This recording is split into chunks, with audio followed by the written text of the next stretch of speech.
Gênesis 45, versículo 3. Enquanto você vai achando, eu quero aqui externar minha gratidão à oportunidade ao apóstolo que concedeu essa oportunidade, a bispa junto da pastora Araci e também o pastor Galdino. Mas também quero agradecer ao meu Deus que mais uma vez me deu essa honra de estar aqui ministrando nessa casa. Você que achou, diga amém. Gênesis 45, 3. Assim vai dizer: E disse a seus irmãos: Eu sou José, meu pai ainda está vivo? E seus irmãos não lhe puderam responder, de tão assustados que ficaram diante deles. E José disse aos seus irmãos: Agora cheguem perto de mim. E eles chegaram. Então ele disse: Eu sou José, irmão de vocês, que vocês venderam para o Egito. Pode se assentar e aplaude o nome do nosso Deus. Amém. Antes de começar essa ministração, eu queria contar um pequeno testemunho que por esses dias me aconteceu. Eu estava aqui cantando e o Senhor disse que eu deveria contar esse pequeno testemunho, só que eu não queria tomar muito o tempo das oportunidades dos louvores, que viemos aqui para adorar o Senhor, né? E eu falei assim: calma aí, Jesus, já eu conto. Então, aconteceu algo lá no meu serviço, uma perseguição, né? De que alguém se levantou lá e começou a dizer coisas a mim, dizendo: por que é que você vai para a igreja? Talvez você esteja perdendo toda a sua juventude. O que é que você está fazendo lá? E eu comecei a pensar e me lembrar de onde é que o meu Deus me tirou. E hoje eu estou aqui, né? Quando estou aqui para louvar, é com grande alegria, dizendo a Ele verdadeiramente aquilo que eu sinto por Ele, que meu coração queima por Ele e eu sou apaixonado por Ele. E eu queria aqui externar a Deus por essa gratidão, por essas oportunidades de testemunhar o amor que eu tenho por Ele, né? E agora vamos entrar na palavra do Senhor. José, filho de Jacó e Raquel, tinha 17 anos e apacentava o rebanho com os seus irmãos. Sendo jovem, denunciava as más notícias de seus irmãos a seu pai. Ora, Israel amava mais José do que todos os seus outros filhos, porque era filho da sua velhice, e mandou fazer para ele uma túnica talar de mangas compridas. Os historiadores dizem que esta túnica não era qualquer uma, mas trazia um significado de liderança, ou seja, José seria o sucessor, o escolhido por Jacó para a liderança do clã, especialmente por ser ele o primogênito de Raquel, a esposa que Jacó realmente pretendia se casar. Os filhos, vendo este amor desigual para com eles, odiavam a José, a tanto que podiam falar com ele de forma pacífica, que não podiam falar com ele de forma pacífica, mas José decide então contar os seus sonhos àquele que odiavam, trazendo mais ira a seus irmãos. Os sonhos de José só diziam o que Deus pretendia realizar para absorver o povo de um sofrimento maior no futuro. A história vai contar sobre esse jovem, né? Que ele era muito novo, mas já tinha uma certa responsabilidade, já tinha uma certa vontade de fazer as coisas para o seu pai, né? Então, antes de começar aqui, eu queria dizer que antes mesmo de eu pensar em algo para pregar nessa noite, eu fui em oração a Deus E eu disse, como eu vou pregar essa mensagem no culto de departamento? E já teve vezes de eu vir aqui com uma palavra e eu cancelar de mim e Deus falar, trazer pessoas aqui para pregar e pregar essa palavra que o Senhor tinha me entregado. E eu falei assim, a partir de hoje eu não vou mais me calar, eu vou fazer aquilo que o Senhor quer, eu vou falar aquilo que o Senhor quer. E o Senhor disse assim para mim, que essa mensagem, ele queria falar com o ministério dele, a IPCNM, que é o José dele. E a palavra do Senhor diz sobre José, sobre um filho que se dedicava muito ao seu pai, se dedicava em fazer e denunciava tudo aquilo que os demais filhos faziam de errado, né? E por ele carregar a verdade, muitas vezes ele andava em desvantagem, era perseguido, era açoitado pelos seus irmãos, era odiado por carregar essa verdade, né? E os irmãos de José eram homens muito violentos, até mesmo homicidas, vendo ele andar de longe em direção a eles, conspiraram matá-lo e chamavam de o sonhador. O que eu quero dizer nessa noite é que muitas vezes pessoas entram aqui e dizem, estes sonhos são muito grandes para o ministério, mas o Senhor disse, se foi Deus quem colocou este ministério dentro de Califórnia, não é pequeno, Ele vai concretizar. Só que para tudo tem os seus processos. Muitas vezes nós não entendemos os processos e dizemos mais processos, mas o Senhor me fez refletir sobre essa mensagem, que Ele disse assim para mim, olha, quando o processo é curto e eleva muitas vezes muito rápido, o ego ele está sendo formado, mas quando se aceita, quando se respeita o processo, é sinal que o caráter está sendo moldado, algo está sendo construído, tudo leva o seu tempo, tudo leva o seu processo. E é por isso que muitas vezes ninguém entende o que Deus quer fazer nessa cidade. Ninguém entende aquilo que Deus quer fazer dentro do ministério. Porque existem processos que vão trazer muitas vezes escassez, só que as pessoas não entendem esse mover de Deus. É Deus construindo algo que vai passar de cidades, vão alcançar muitas pessoas. E quando José chegou a eles, arrancaram dele a sua túnica e disseram, vamos ver o que será de seus sonhos. Eles estavam achando que tirando a sua túnica, a túnica de José, ele estava tirando aquilo que Jacó tinha dado a ele. O que Jacó tinha dado a ele?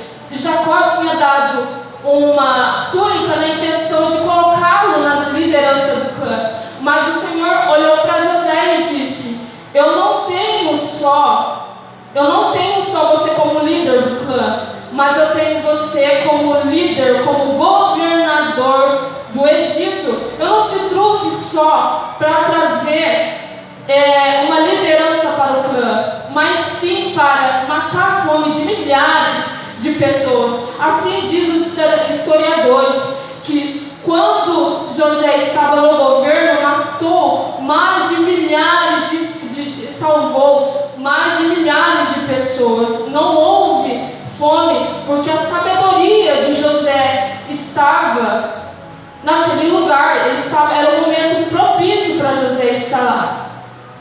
José foi vendido como escravo e comprado por Potifar. José foi vendido. Então eu vejo José não na esperança de querer chegar até o Egito. Ele foi vendido pelos seus irmãos. Ele não queria chegar lá, ele foi obrigado a chegar. Então tem hora que acontece algo na nossa vida e a gente fala, eu não queria mas muitas vezes é Deus falando: você precisa passar por esse processo, você precisa passar por isso. Você não entende. Muitas vezes a gente até recebe aqueles sonhos maravilhosos da parte de Deus no começo, só que nós não entendemos os processos que precisamos passar para formar o nosso caráter, para executar da melhor forma aquilo que Deus entregou, aquilo que Deus nos confiou lá no futuro, né? E muitas vezes isso é na minha vida, no departamento de alguém, na liderança da sua casa, e você precisa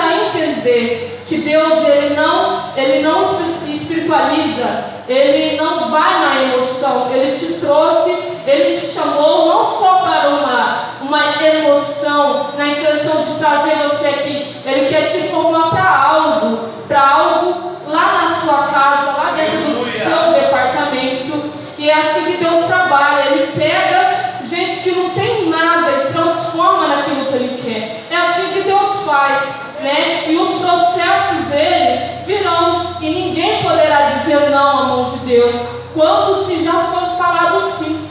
Ninguém pode correr das mãos de Deus quando se for falado sim. Deus, Ele não tem compromisso com quem não quer nada com nada. Mas quando você partir da hora que você disse eu quero, aí, meu irmão, esquece, que daí Deus já te quer. Ele não vai te deixar. Você vai começar a entender. Tudo que José fazia, Deus estava com ele, e tudo prosperava. Por que tudo prosperava nas mãos de José? Porque ele era um menino ativo. Tudo que ele estava envolvido, ele queria fazer, né? Ele era um menino diferente, até que ele chegou lá e Potifar olhou para ele: esse menino é diferente. Esse menino é diferente. Ele costumava chamar a atenção, né? José, segundo a Bíblia, era uma pessoa boa, sendo formoso, e a esposa de Faraó tentou deitar-se com ele, mas ele não se deitou, pois ele servia a Deus e respeitava muito a Potifar. E ela não desistia, continuava a chamá-lo. Ele negando e não tendo como se proteger, ela arma uma cilada e faz com que José seja culpado de uma coisa que ele não fez. Irmãos, muitas vezes é assim na minha vida e na sua. Porque quando a gente caminha, como eu disse no início da mensagem, quando carregamos a verdade, andamos por um período só em desvantagem, porque somos perseguidos, somos açoitados, somos chamados de coisas que talvez nem combinam com aquilo que a gente vive, né? E foi o caso de José. Ele estava dizendo que José estava tentando fazer um mal para essa mulher, mas ele não estava. Ele tinha dentro do coração dele que ele deveria honrar Potifar e também honrar Deus em todos os seus gestos, todas as suas atitudes, né? A tanto que ele vai dizer: que mal seria esse que eu faria contra o meu Senhor? Que mal seria esse que eu faria para o meu Deus, né? E muitas vezes é isso que Deus espera de nós, no nosso dia a dia, né? Não apenas ser uma boa pessoa lá fora, mas trazer o Evangelho de alguma forma que as pessoas podem dizer que alguém vai olhar para você e vai dizer: essa pessoa é diferente. Por mais que a perseguição venha, por mais que os açoites venham, né? E as medidas daquele espaço era que José fosse morto. Daquela época era que José fosse morto por por conta deste crime contra a mulher, né? Então os historiadores vão dizer que naquela época, por conta dessa atitude de José, que ele não fez, mas foi acusado, ele poderia ser morto, né? Ele foi enviado até lá.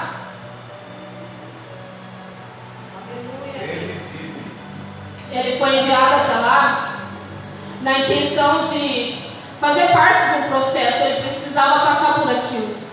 Mas, como todo processo, sempre vai haverá alguns obstáculos para tentar tirar você do foco, né? Então, José vai passar por isso, né? E ele vai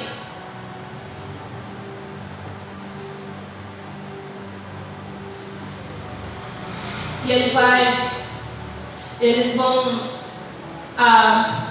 Potifar, ele vai pegar e ele vai dizer que ele não ia matar ele. Os historiadores vão dizer que não tentou, que Potifar não matou ele, porque, segundo, ele já sabia mais ou menos como seria a sua esposa, né? Então ele pega e coloca ele dentro de uma cadeia, e lá ele vai achar graça diante do carcereiro, né? A tanto que o carcereiro vai colocar todos os presos em administração de José, né? Que antes ele estava ali sob o governo de todas as coisas de Potifar, né? Então agora ele sai e fica no presídio, né? E daí agora o carcereiro, ele acha graça e coloca os presos na mão de José, né? Aí, depois disso, José, ele vai começar a cuidar muito tempo, né, dos presos. E daí vai chegar lá o mordomo e o copeiro, a qual vai ser um modo de dizer, vai ser uma forma de Deus tirar José de lá. Então ele pega, os dois têm dois sonhos, e José, como ele tem uma intimidade muito forte com Deus, ele vai escutar os sonhos, eles vão ficar tristes, né? E daí os dois vão contar os sonhos para José, e José diz a ele, não cabe a Deus dar a interpretação dos sonhos, e ele revela os sonhos dos dois, né? E acontece conforme a interpretação que José dá a eles. Essa intimidade que José tem com Deus, é isso que Deus quer, né? Porque muitas vezes Deus, ele quer que a gente vive uma vida com Deus, mas quer também trazer esperança para outras pessoas, trazer uma nova esperança para alguém que não tem sonhos lá fora, né? Então que a gente venha ter essa intimidade a ponto de pessoas contar algo e a gente ter o discernimento para dar a direção para essa pessoa. E aí, passando isso, o copeiro e o mordomo, eles vão acontecer, um vai morrer e o outro vai viver, a tanto que ele vai pegar e ele vai contar a Faraó, né?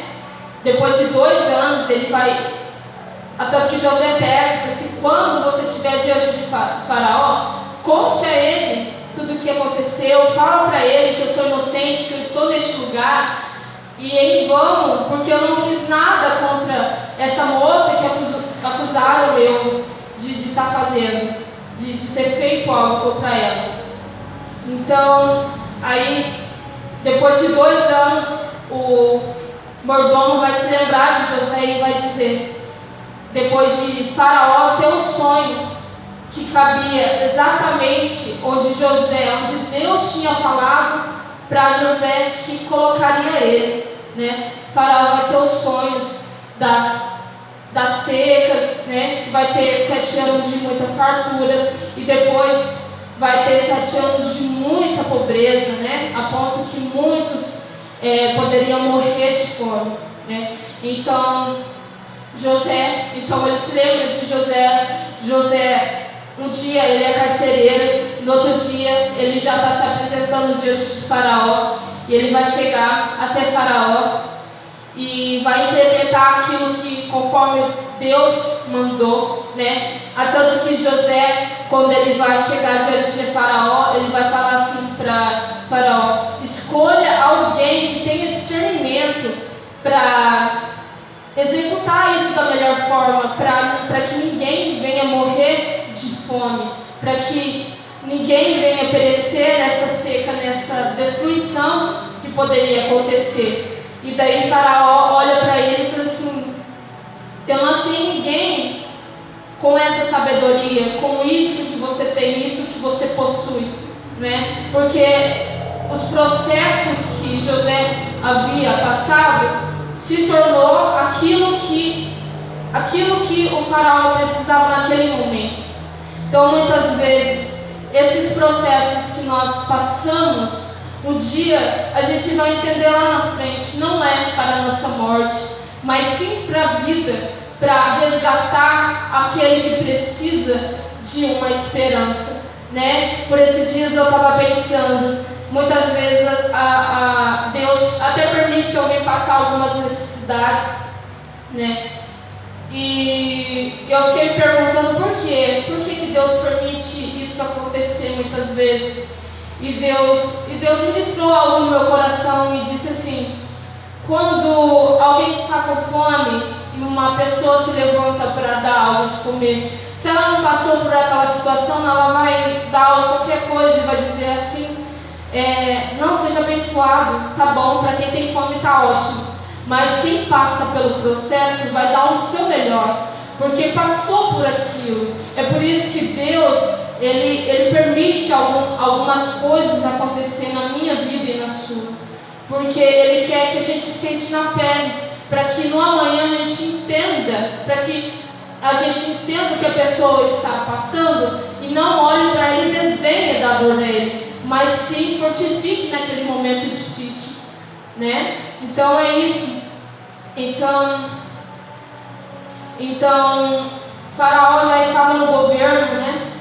E vai chegar os seus irmãos, e ele não reconhecendo. Engraçado é que eles não reconhecem José, porque José estava totalmente diferente, a tanto que até José falava por intérprete para os seus irmãos. Então ele saiu da terra dele com 17 anos, totalmente despreparado, e lá agora eles já depararam com José totalmente preparado, né? Então eles não puderam reconhecer a José, a tanto que eles olham para ele e não reconhecem. Aí ele vai dizer, né? A história vai contar, vai discorrer que eles vão buscar o alimento, que Jacó fica sabendo que vai até o Egito, busca o alimento que eles precisam, né? E eles chegam até este momento. É nesse ponto que eu queria chegar. E eu já estou caminhando para a conclusão. José é preparado para viver o plano maior, salvar vidas. O meu plano maior, os meus sonhos maior. Muitas vezes a gente entende algo, mas Deus, Ele tem algo maior para mim, para você, para salvar vidas. Talvez um casamento, talvez a fome, ou talvez jovens que precisam falar ouvir o seu testemunho.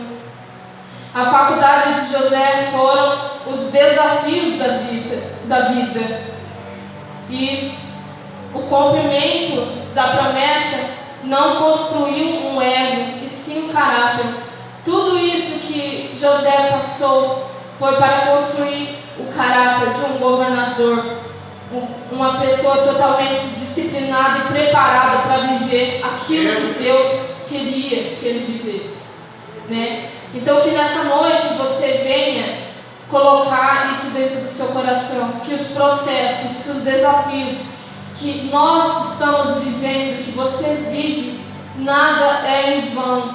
Tudo tem um porquê, tudo tem a mão de Deus te ajudando. Não se esqueça que Ele sempre está contigo, Ele não te abandonou.